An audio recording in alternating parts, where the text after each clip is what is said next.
अस्सलामु अलैकुम वरहमतुल्लाहि वबरकातुहू। कैसे हैं आप सब? ये चैनल छोटे बच्चे, बच्चियों और ख़वातीन के लिए है। इस चैनल पर आप तर्जुमे के साथ कुरान मजीद पढ़ना, तजवीद के साथ कुरान मजीद पढ़ना और दुआएं वग़ैरह, नमाज, कलमे, दुआ कनूत ये भी सीखेंगे इंशाअल्लाह ताला। तो पिछले लेसन यानी लेसन नंबर 3 में हमने हरूफ़ मुक़त्ताअत के बारे में पढ़ा। इस लेसन में हम तख्ती नंबर 4 पढ़ेंगे यानी चहारम पढ़ेंगे हरकत के बारे में। तो शुरू करते हैं। बिस्मिल्लाहिर्रहमानिर्रहीम। रब्बि शरह ली सदरी व यस्सिर ली अमरी वहलुल उक़दतम मिन लिसानी यफ़क़हू क़ौली। रब्बि यस्सिर वला तुअस्सिर रब्बि ज़िदनी इल्मा। यानी हरकत के बारे में है ये तख्ती। हरकत कहते हैं ज़बर, ज़ेर और पेश को हरकत कहते हैं। अगर एक ज़बर होगी तो उसको हरकत कहेंगे। देखने में ये तख्ती बहुत आसान लगती है, लेकिन इसको पढ़ते वक्त अक्सरियत की गलती पाई जाती है। गलती ये होती है कि ज़बर को खड़ी बना देना यानी थोड़ा लंबा कर देना। इससे कुरान मजीद में जाके अगर इसको लंबा कर देंगे ज़बर को तो इससे जो है तर्जुमा वो बदल जाएगा, तो इस तरह गुनाह मिलेगा। तो पढ़ते हैं। हमज़ा ज़बर आ, हमज़ा ज़ेर ई, हमज़ा पेश ऊ, आ ई ऊ।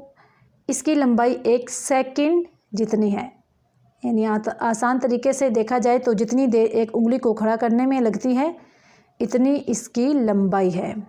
जैसे देखें, हमज़ा ज़बर आ, हमज़ा ज़ेर ई, हमज़ा पेश ऊ, आ ई ऊ। आगे है ये इस तख्ती की एक ख़ास बात और भी है कि ये हरूफ़ यानी जहाँ से मखरज निकलते हैं वहीं से ये शुरू हो रही है। यानी अक़साए हलक से हमज़ा और हा निकलता है। अक़साए हलक से ये तख्ती उन्होंने लिखी हुई है, शुरू की है, तो जाके मीम पे ख़त्म कर रहे हैं। यानी होंठ जो है ये मखरज की इंतहा है, यानी इधर मखरज ख़त्म हो जाते हैं वहाँ तक उन्होंने एक लाइन के साथ लिखी हुई है। तो पढ़ते हैं। हमज़ा ज़बर आ, हमज़ा ज़ेर ई, हमज़ा पेश ऊ, आ ई ऊ। हा ज़बर हा, हा ज़ेर ही, हा पेश हू, हा ही हू। ये दोनों अक़साए हलक यानी हलक का वो हिस्सा जो सीने की जानिब है वहाँ से निकलते हैं। आगे हैं आइन ज़बर आ, आइन ज़ेर ई, आइन पेश ऊ, आ ई ऊ। ये वस्ते हलक यानी हलक का दरमियानी हिस्सा वहाँ से निकलते हैं। हा ज़बर हा, हा ज़ेर ही, हा पेश हू, हा ही हू। गैन ज़बर गा, गैन ज़ेर गी, गैन पेश गू, गा गी गू। खा ज़बर खा, खा ज़ेर खी, खा पेश खू, खा खी खू। ये जो हैं ये अदनाई हलक से निकलते हैं दोनों, यानी हलक का वो हिस्सा जो मुँह की जानिब है वहाँ से। आगे हलक के मखरज ख़त्म हुए और अब क़ाफ़ यानी ज़ुबान की जड़ शुरू हो गई, जहाँ से ये क़ाफ़ और काफ़ अदा होते हैं। क़ाफ़ ज़बर क़ा, क़ाफ़ ज़ेर की, क़ाफ़ पेश कू, क़ा की कू। काफ़ ज़बर का, काफ़ ज़ेर की, काफ़ पेश कू, का की कू। जीम ज़बर जा, जीम ज़ेर जी, जीम पेश जू, जा जी जू। शीन ज़बर शा, शीन ज़ेर शी, शीन पेश शू, शा शी शू। या ज़बर या ज़ेर yi, या पेश यू, या जी यू। अब ये वस्ते ज़ुबान वाले हरफ थे। आगे है ज़ुबान का मोटा हिस्सा जहाँ से ये दौद अदा होता है।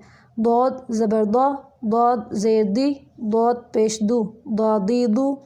अब ये किनारे हैं, ज़ुबान के किनारे, वहाँ से ये 3 हरूफ अदा होते हैं, लाम, नून और रा। लाम ज़बर ला, लाम ज़ेर ली, लाम पेश लू, ला ली लू। नून ज़बर ना, नून ज़ेर नी, नून पेश नू, ना नी नू। रा ज़बर रा, रा ज़ेर री, रा पेश रू, रा री रू। अब ये राग जो है ये बारीक पढ़ना है क्योंकि इसके नीचे ज़ेर है। ये रा पुर होगा, ये भी रा पुर होगा क्योंकि इसके ऊपर ज़बर है, इसके ऊपर पेश है। रा ज़बर रा, रा ज़ेर री, रा पेश रू, रा री रू। तो ज़बर तो, तो ज़ेर ती, तो पेश तू, तो ती तू। दाल ज़बर दा, दाल ज़ेर दी, दाल पेश दू, दा दी दू। ता ज़बर ता ज़ेर ती, ता पेश तू, ता ती तू। आगे सौद ज़बर सौ, सौद ज़ेर सी, सौद पेश सू, सौ सी सू। सीन ज़बर सा, सीन ज़ेर सी, सीन पेश सू, सा सी सू। ज़ा ज़बर ज़ा, ज़ा ज़ेर ज़ी, ज़ा पेश ज़ू, زا زی زو، ذو زبر ذا، ذا زیر ذی، ذا پیش ذو، ذا ذی ذو، آواز کو پر کریں گے، ذا زبر ذا، ذال زیر ذی، ذال پیش ذو، ذا ذی ذو، سا زبر سا، سا زیر سی، سا پیش سو، سا سی سو، فا زبر فا، فا زیر فی، فا پیش فو، فا فی فو، واو زبر وا، ہونٹوں کو گول کر کے ناک کے تمام بند کرنے سے واو ادا ہوتا ہے، اور اس کی آواز بھی ہونٹوں کو گول کر کے ہی نکالنی ہے، جیسے اگر پیش ہو تو پھر واو زبر وا، واو زیر وی، واو پیش وو، ہونٹوں کو گول کر کے اس کی پیش والی آواز نکالنی ہے، وو، وا وی وو، دانتوں کا استعمال نہیں کرنا، با زبر با، با زیر بی، با پیش بو، با بی بو، میم زبر ما، میم زیر می، میم پیش مو، ما می مو۔ یہ جو میم ہے یہ ہونٹوں کی خشکی سے ادا ہوتا ہے، یعنی ہونٹ جو ہیں ان کی باہر والی سائڈ سے، تو یہاں پہ آ کے مخرج ختم ہو جاتے ہیں۔ تو آج کے لیے اتنا ہی کافی ہے، پھر ملیں گے نیکسٹ ویڈیو میں، تب تک کے لیے اللہ حافظ۔